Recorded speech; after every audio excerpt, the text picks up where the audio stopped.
السلام علیکم ورحمۃ اللہ وبرکاتہ۔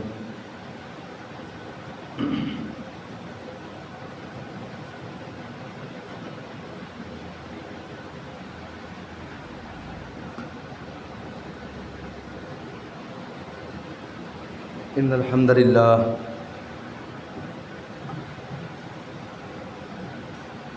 نحمده ونستعینه ونستغفره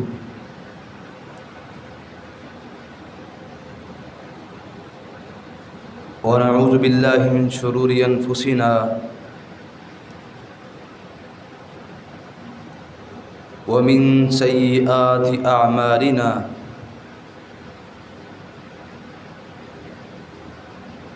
من يهده الله فلا مضل له ومن يضلله فلا هادي له ونشهد أن لا إله إلا الله وحده لا شريك له ونشهد أن محمدا عبده ورسوله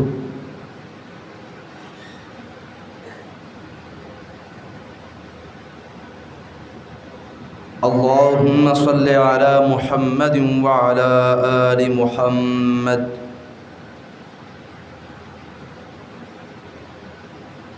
كما صليت على إبراهيم وعلى آل إبراهيم إنك حميد مجيد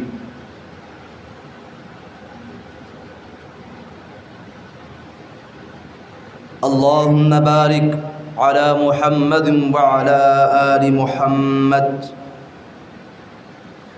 كما باركت على إبراهيم وعلى آل إبراهيم إنك حميد مجيد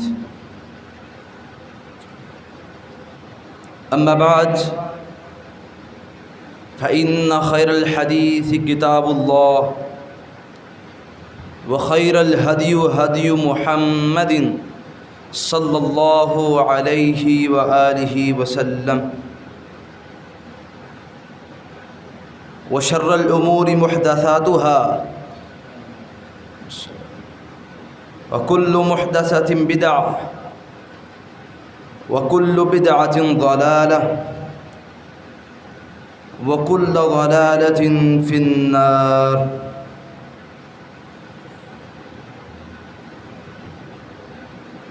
وشر الأمور محدثاتها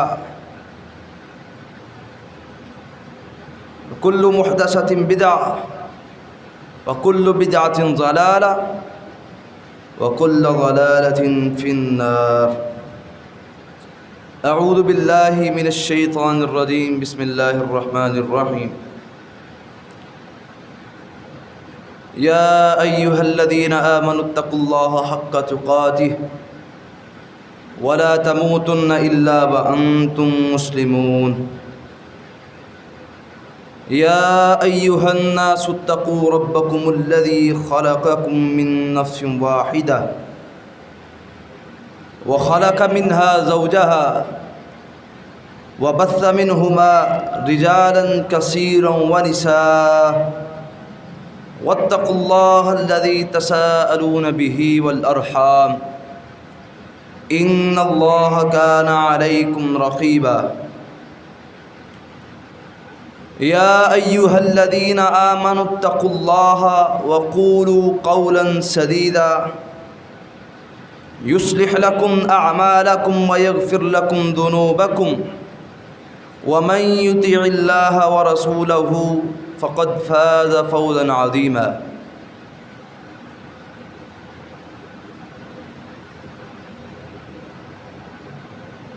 أعوذ بالله من الشيطان الرجيم۔ الذين يتبعون الرسول النبي الأمي الذي يجدونه مكتوبا عندهم آمنت بالله صدق الله العظيم۔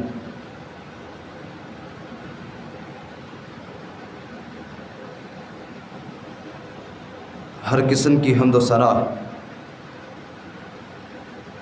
بڑائی، کبریائی، بزرگی، وحدانیت، الوہیت، ربوبیت اس اللہ مالک العلام کے لیے کہ جس یہ قبضہ قدرت میں میری اور آپ حضرات کی جان ہے، اس خالق کائنات کے لیے کہ جس نے مجھے اور آپ کو ایک ایسی مخلوق کے اندر بنایا کہ جس کے بارے میں اس نے فرمایا لقد خلقنا الانسان فی احسن تقویم۔ حمد و ثنا اس اللہ عز و جل کے لیے کہ جس نے ہمیں انسان بنانے کے بعد دنیا کی سب سے بہترین، عمدہ اور اعلیٰ اور حسین و جمیل خوبصورت مخلوق بنانے کے بعد ہمیں مسلمان بنایا، اور پھر سب سے بڑھ کر ہمیں نبی رحمت محمد الرسول اللہ صلی اللہ علیہ وآلہ وسلم کا امتی بنایا۔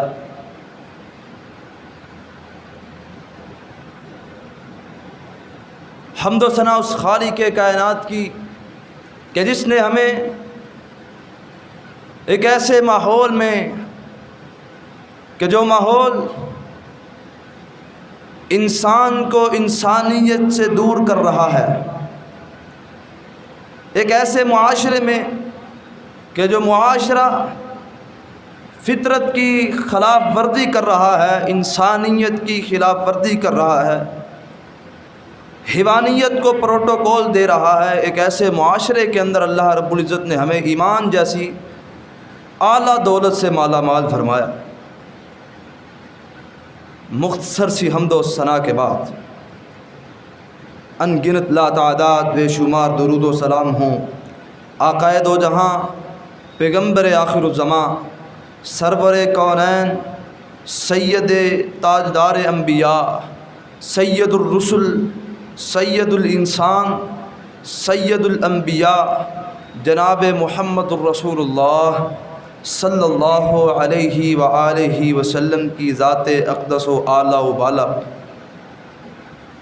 حمد و ثنا اور درود و سلام کے بعد ان گنت لا تعداد سلام ہوں نبی علیہ الصلوۃ والسلام کے صحابہ پر، اللہ رب العزت کی جماعت پر، امت کے واعظین پر، تبع تابعین اعظام پر، تابعین اکرام پر، محدثین پر، مبلغین پر، شہیدوں پر، ادیبوں پر، مصنفین پر کہ جن کی کوششوں اور کاوشوں کے بعد اسلام میرے اور آپ تک پہنچا۔ حضرات ذی وقار،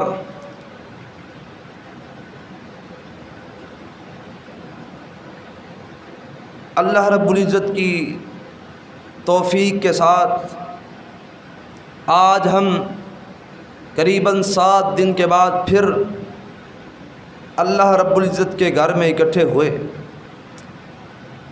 تو اس مجلس کے اندر، اس خطبہ جمعہ کے اندر جو عنوان میں لے کر، جو موضوع لے کر آپ حضرات کے سامنے پیش ہوا ہوں، وہ سبق ایک ایسا سبق ہے کہ جس کی اس پوری کائنات میں کوئی مثال نہیں، اس پوری کائنات میں جس کی مثال نہیں ہے، پوری کائنات میں جس سبق کا کوئی مقابلہ نہیں ہے، وہ سبق کیا ہے؟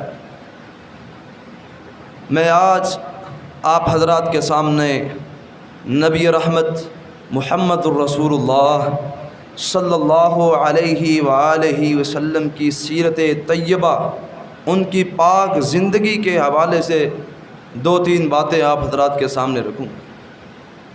اللہ رب العزت سے دعا ہے کہ اللہ مجھے حق بات کہنے کی توفیق عطا فرمائے، اور پھر آپ کو سننے کی توفیق عطا فرمائے توجہ کے ساتھ، اور پھر مجھے اور آپ کو ان باتوں پر عمل کرنے کی توفیق عطا فرمائے۔ حضرات،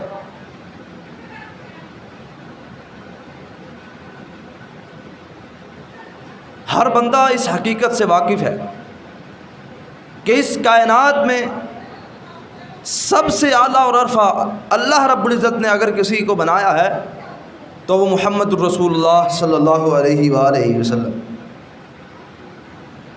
مسلمان ہی صرف اس بات کی تسلیم نہیں کرتے، تصدیق نہیں کرتے، بلکہ جو اغیار ہیں، جو غیر ہیں، جو دین دشمن ہیں، اسلام کے مخالفین ہیں، وہ بھی یہ بات کہتے ہیں کہ اس دنیا کے اندر اگر سب سے اعلیٰ اور عرفہ کوئی انسان ہے تو وہ محمد الرسول اللہ صلی اللہ علیہ وآلہ وسلم۔ ان کی زندگی کے بارے میں 3 پہلو آپ حضرات کے سامنے رکھوں گا۔ سب سے پہلا، نبی علیہ الصلوۃ والسلام کی شان کیا اللہ رب العزت نے بیان کی ہے۔ دوسرا، اللہ رب العزت کا نبی علیہ الصلوۃ والسلام کو مسلمانوں کا نبی بنانے کا مقصد کیا ہے، اپنا رسول بنا کر بھیجنے کا مقصد کیا ہے۔ اور تیسری بات، دنیا و آخرت میں کامیابی کا راز کیا ہے سیرت کے حوالے سے۔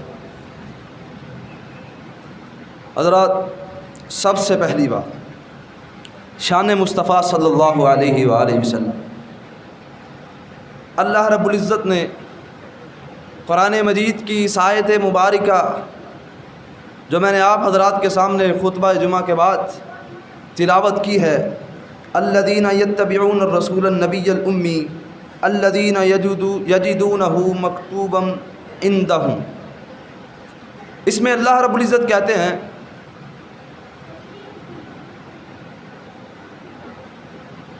کہ جو لوگ محمد الرسول اللہ صلی اللہ علیہ وآلہ وسلم کی پیروی کرتے ہیں، اتباع کرتے ہیں، وہ یہ جان لیں کہ انہوں نے کسی سے علم نہیں سیکھا۔ اللہ کے نبی علیہ الصلوۃ والسلام نے کسی انسان سے علم نہیں سیکھا، کسی شخص کے پاس طالب علم کی حیثیت سے نہیں گئے، کسی شخص کے پاس طالب علم کی حیثیت سے نہیں گئے۔ یہ اللہ رب العزت نے یہ شان اس وقت بدلائی جب کفار مکہ یہ طعنے کسا کرتے تھے کہ یہ جو باتیں کرتا ہے کسی سے سناتا ہے، جادوگر ہے، کسی سے اس نے جادو سیکھا ہے، وہ جادو کرتا ہے، وہ باتیں ہمیں سنا دیتا ہے۔ وہاں پر اللہ رب العزت نے کہا کہ یہ نبی علیہ الصلوۃ والسلام نے کسی انسان سے کوئی علم نہیں سیکھا۔ اللہ کے نبی علیہ الصلوۃ والسلام کی شان کا سب سے بڑا اور سب سے اعلیٰ پہلو کیا ہے کہ اللہ رب العزت کی کہ نبی علیہ الصلوۃ والسلام کی جناب محمد الرسول اللہ صلی اللہ علیہ وسلم کی استادی اگر کسی نے کی ہے تو وہ اللہ رب العزت نے کی ہے۔ اللہ رب العزت نے علم سکھایا۔ حضرت جبرائیل علیہ الصلوۃ والسلام نبی علیہ الصلوۃ والسلام کے پاس تشریف لاتے ہیں، آ کر کہتے ہیں اقرأ یا محمد، اے محمد صلی اللہ علیہ وسلم پڑھیے۔ اللہ کے نبی کہتے ہیں میں تو کوئی نہیں پڑھا، میں تو پڑھا ہی نہیں، میں نے کون سا کسی سے علم سیکھا ہے، نہ میں نے کبھی لکھا ہے کچھ، نہ میں نے کبھی کچھ پڑھا ہے، میں کہاں سے پڑھوں، میں کیسے پڑھوں۔ 3 مرتبہ حضرت جبرائیل علیہ الصلوۃ والسلام نے کہا کہ اقرأ یا محمد صلی اللہ علیہ وآلہ وسلم، کہ محمد صلی اللہ علیہ وآلہ وسلم پڑھیے۔ 3 مرتبہ نبی علیہ الصلوۃ والسلام نے یہی جواب دیا کہ میں تو کسی سے نہیں پڑھا۔ پھر حضرت جبرائیل علیہ الصلوۃ والسلام نے نبی علیہ الصلوۃ والسلام کو اپنے سینے سے لگا کر دبایا، اپنی آغوش میں لیا، جسے ہم پنجابی میں کہتے ہیں کہ گلے لگا کر انہیں دبایا۔ تو نبی علیہ الصلوۃ والسلام کو دبانے کے بعد کہتے ہیں اقرأ یا محمد، تو وہاں پر اللہ کے نبی علیہ الصلوۃ والسلام یہ آیت پڑھتے ہیں اقرأ بسم ربک الذی خلق خلق الانسان من علق، کہ اللہ رب العزت نے نبی علیہ الصلوۃ والسلام کو علم سکھلایا ہے حضرت جبرائیل علیہ الصلوۃ والسلام کے ذریعے سے، ان کو بھیجا کہ جائیے اللہ کے حکم کے ساتھ ان کو علم سکھائیے۔ نبی علیہ الصلوۃ والسلام کی شان کا سب سے بڑا اور اہم پہلو یہ ہے کہ اللہ رب العزت نے خود بخود نبی علیہ الصلوۃ والسلام کو علم سکھایا، اور اس کے بعد نبی علیہ الصلوۃ والسلام کو نبوت ملی 40 سال کے عرصے میں۔ جب 40 سال کی عمر ہوئی تب اللہ رب العزت نے مہر نبوت دی۔ 40 سال کا جو عرصہ تھا، نوجوانی کا عرصہ، جذبات والا عرصہ، جذبوں والا عرصہ، وہ عرصہ کیسے گزرا، وہ وقت کیسے گزرا؟ نبی علیہ الصلوۃ والسلام نے کفار مکہ کے سامنے کھڑے ہو کر ان سے تصدیق کروائی، انہیں کہا کہ اے مکے والو، میں نے اپنی زندگی کا ایک لمبا عرصہ تمہارے اندر گزارا ہے، 40 سال کا عرصہ۔ تم بتاؤ، کیا میں نے کبھی کسی کا حق مارا ہو؟ کیا میں نے کسی کو کبھی تکلیف دی ہو؟ کسی کی امانت میں خیانت کی ہو؟ کسی کے ساتھ جھوٹ بولا ہو؟ کسی کے ساتھ دھوکہ دھڑی کی ہو؟ کسی کو زبان سے نقصان پہنچایا ہو یا ہاتھ سے نقصان پہنچایا ہو؟ کسی کو گالی دی ہو؟ کسی کو اف تک بھی کہا ہو؟ یا کسی کی بہن بیٹی کی طرف بری نظر سے یا نظر اٹھا کر دیکھا؟ اب دشمن کیا کہتا ہے، مشرکین کیا کہتے ہیں، مکے کے لوگ وہ گواہی دیتے ہیں کہ اے محمد صلی اللہ علیہ وآلہ وسلم، آپ کی زبان سے یہ الفاظ جو آپ نے بولے ہیں یہ جچتے نہیں ہیں۔ آپ نے کبھی کسی کا حق مارا ہو؟ ایسا ہو ہی نہیں سکتا۔ آپ نے ہمارے اندر 40 سال کا عرصہ گزارا ہے، اس 40 سال کے عرصے میں ہم نے جو آپ کی زندگی کا نچوڑ نکالا ہے، وہ نچوڑ یہ ہے کہ آپ صادق بھی ہیں، آپ امین بھی ہیں، سچے بھی ہیں اور امانت دار بھی ہیں، لوگوں سے محبت کرنے والے ہیں، لوگوں کے کام کیا کرتے ہیں، لوگوں کی اگر ایمانتیں آپ کے پاس آ جائیں تو وہ ان کو پوری امانت داری کے ساتھ ان کا خیال رکھتے ہیں، ان میں خیانت نہیں کرتے۔ آپ امین بھی ہیں اور صادق بھی ہیں۔ یہ مشرکین مکہ نے، دشمنان دین نے یہ تصدیق کی تھی۔ اللہ رب العزت نے ان کی زبانوں سے یہ گواہی دی تھی کہ نبی علیہ الصلوۃ والسلام نے جو 40 سال کا عرصہ گزارا ہے، یہ ایسا عرصہ تھا کہ جو اس دنیا کائنات میں کسی نے ایسا عرصہ یہ مقام بیان کیا۔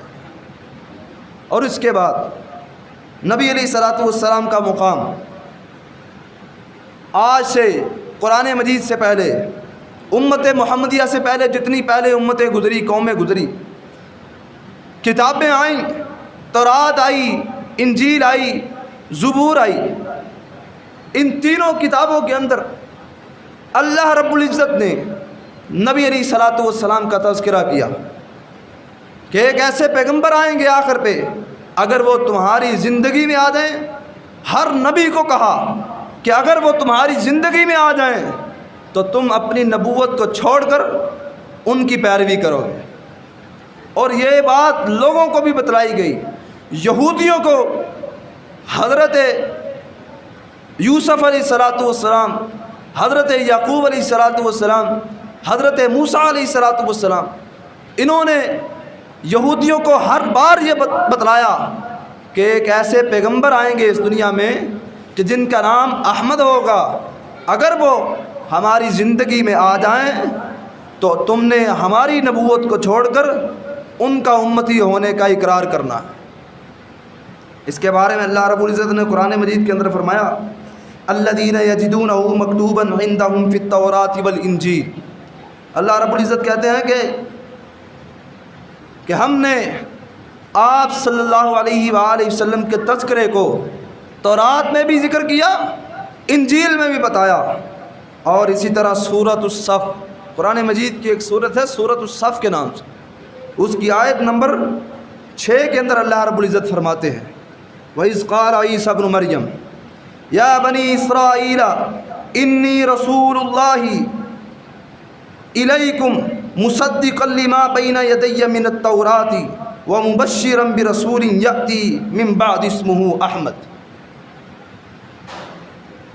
حضرت عیسیٰ علیہ الصلوۃ والسلام، اللہ رب العزت کہہ رہے ہیں نبی علیہ الصلوۃ والسلام کو کہ جب مریم کے بیٹے عیسیٰ نے کہا کہ اے میری قوم، یا بنی اسرائیل، اے اولاد یعقوب، اے بنی اسرائیل، اے میری قوم، انی رسول اللہ الیکم، میں تم سب کی اللہ کی طرف اللہ کا رسول ہوں۔ انی رسول اللہ الیکم، میں تمہاری طرف اللہ کا رسول بنا کر بھیجا گیا ہوں۔ مجھ سے پہلے کتاب تو تورات میں تصدیق کرنے والا ہوں۔ انہوں نے کہا میں نے آ کر اپنے سے پہلے کتاب جو تورات ہے اس کی تصدیق کی ہے کہ وہ کتاب اللہ تعالیٰ کی طرف سے بھیجی گئی کتاب ہے اور سچی کتاب۔ اور پھر کہتے ہیں مبشرا برسول یأتی من بعد اسمہ احمد، اور اپنے بعد آنے والے ایک رسول کی میں تمہیں خوشخبری سنانے والا ہوں کہ جن کا نام نامی اسم گرامی من بعد اسمہ احمد، کہ جن کا نام نامی اسم گرامی احمد ہوگا۔ حضرت عیسیٰ علیہ السلام نے اپنی قوم کو، عیسائیوں کو، آج انہوں نے کیا کیا؟ انہوں نے اپنی کتابوں کے اوراق بدل دیے، انہوں نے اپنی کتابوں کے صفحے بدل دیے۔ اللہ رب العزت کو پتہ تھا یہ ایسی بدماشی کریں گے، یہ ایسی گنڈا گردی کریں گے، یہ ایسی بغیرتی کریں گے کہ کتاب اللہ کے اوراق بدلیں گے۔ انہوں نے انجیل تورات کے اندر رد و بدل تبدیلیاں نکالنی شروع کر دی۔ اللہ رب العزت نے قرآن مجید کے اندر اس بات کو واضح کر دیا کہ تورات اور انجیل کے اندر ہم نے اپنے پیارے محبوب کا تذکرہ کیا ہے، اور تذکرہ کیسے کیا ہے کہ اپنے اس کتاب کے جو نبی ہیں حضرت عیسیٰ علیہ السلام کو کہا کہ آپ ان کو خوشخبری دیجئے کہ آپ کی لڑی میں سے، آپ کے اندر سے ایک ایسے انسان ہوں گے، ایک ایسے نبی آئیں گے کہ آپ نے سب نے ان کی اطاعت کرنی ہے، اور ان کا نام نامی اسم گرامی احمد ہوگا صلی اللہ علیہ وسلم۔ یہ اللہ رب العزت شان بیان کر رہے ہیں۔ یہ میں نے آپ حضرات کے سامنے قرآن مجید کی آیت مبارکہ پیش کی ہے کہ اللہ رب العزت نے پہلی کتابوں کے اندر نبی رحمت علیہ السلام کی شان بیان کی، اور اس سے بھی بڑھ کر شان کیا ہے؟ جب معراج کا وقت ہے، سبحان الذی اسریٰ بعبدہ لیلا من المسجد الحرام الی المسجد الاقصی، اللہ رب العزت نے نبی علیہ السلام کو مسجد حرام سے لے کر مسجد اقصی تک پہنچایا۔ وہاں پر کیا ہے؟ وہاں پر یہ اللہ رب العزت جانتے ہیں کہ اس کی حقیقت کیا ہے، ہم انسانوں کو نہیں پتہ، کہ وہاں پر اللہ رب العزت نے کہا، نبی علیہ السلام کی احادیث مبارکہ اس بات کی تصدیق کرتی ہیں کہ وہاں پر انبیاء کی صفیں بنی ہوئی تھیں۔ جتنے بھی انبیاء نبی علیہ السلام سے پہلے آئے، 1,23,999 انبیاء، جتنے بھی انبیاء تھے وہاں پر صفے بنا کر کھڑے ہوئے تھے، امام کا انتظار کر رہے تھے نماز پڑھنے کے لیے مسجد اقصیٰ کے اندر۔ یہ منظر صرف نبی علیہ السلام نے دیکھا ہے اور انہوں نے بتلایا ہے، اور کوئی بھی اس بات پر کوئی بھی سوال نہیں کر سکتا کیا نبی زندہ تھے یا ایسے تھے، وہ اللہ جانتا ہے یا اس کے رسول جانتے ہیں۔ اللہ نے اپنے پیارے محبوب علیہ السلام کو بتلایا کہ وہاں کیا معاملہ تھا۔ حضرت جبرائیل علیہ السلام جب نبی علیہ السلام کو معراج کے وقت مسجد اقصیٰ میں لے کر گئے، وہاں پر دیکھا انبیاء کی صفیں بنی ہوئی ہیں۔ حضرت محمد رسول اللہ صلی اللہ علیہ وآلہ وسلم نے حضرت جبرائیل سے پوچھا کہ یہ کیا معاملہ ہے؟ انہوں نے کہا یہ سارے کے سارے آپ سے پہلے آئے ہوئے نبی ہیں، رسول ہیں، یہ اپنے امام کا انتظار کر رہے ہیں۔ تو انہوں نے پوچھا ان کا امام کون ہے جو ان کی امامت کروائے، کس کا انتظار کر رہے ہیں؟ تو حضرت جبرائیل علیہ السلام نے انبیاء کے سامنے گزارش کی کہ راستے کھول دیں، صفوں کو درمیان سے چھوڑ دیں، راستہ بنائیں، آپ کا امام آ رہا ہے۔ نبی علیہ السلام کا ہاتھ پکڑ کر مصلی امامت پر کھڑا کر کے نبی علیہ السلام کی شان یہ بیان کی ہے کہ اللہ رب العزت نے حضرت محمد رسول اللہ صلی اللہ علیہ وآلہ وسلم کو پوری کے پورے جتنے بھی انبیاء اس دنیا میں آئے سارے کے سارے انبیاء کا امام بنا کر بھیجا۔ یہ شان اللہ رب العزت نے حضرت محمد رسول اللہ صلی اللہ علیہ وآلہ وسلم کی بیان کی ہے۔ اور اس کے بعد صحابہ اکرام کا دور ہے، نبی علیہ السلام کا حسین دور۔ شان کون بیان کر رہے ہیں؟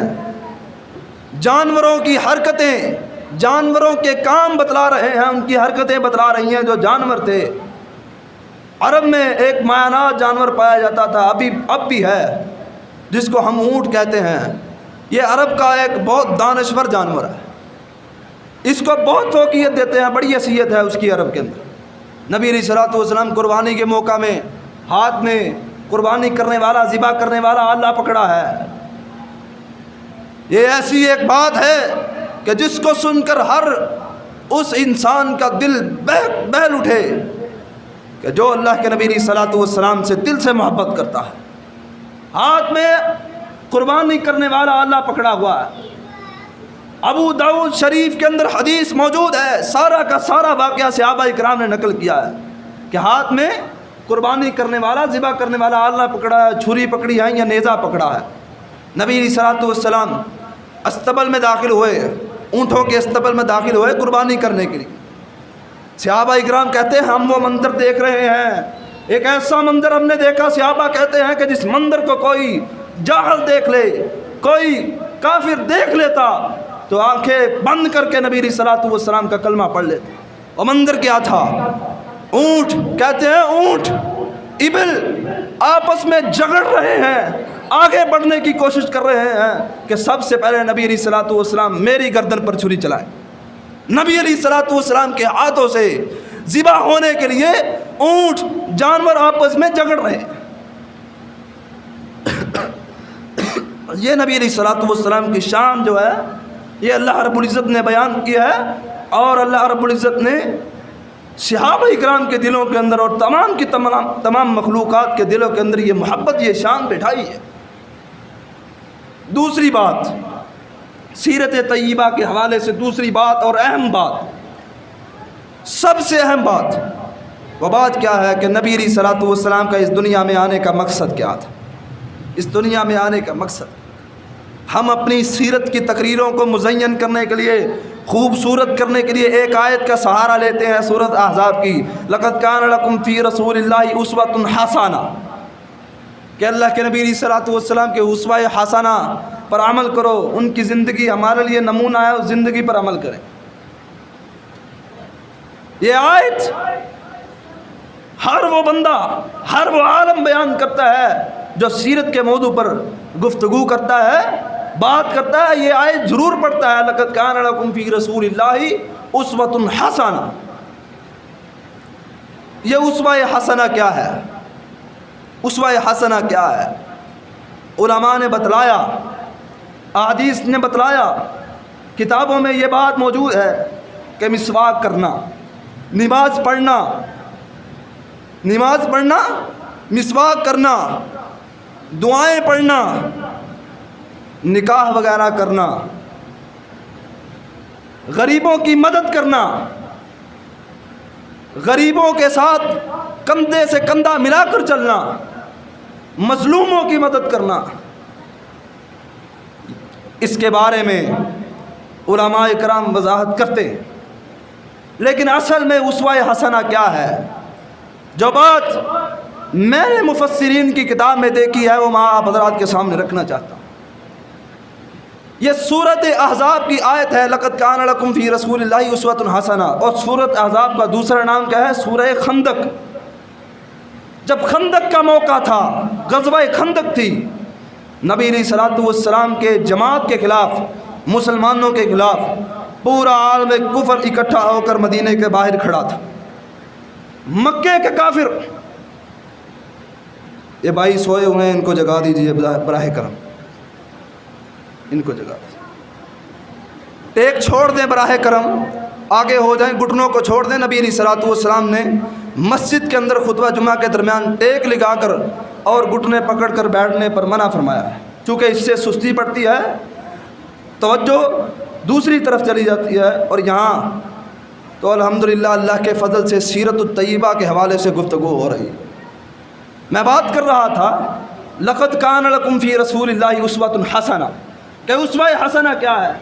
پورا عالم کفر مدینے کے باہر کھڑا ہے، عزم کیا ہے، ان کا عزم کیا ہے، ارادہ کیا ہے کہ آج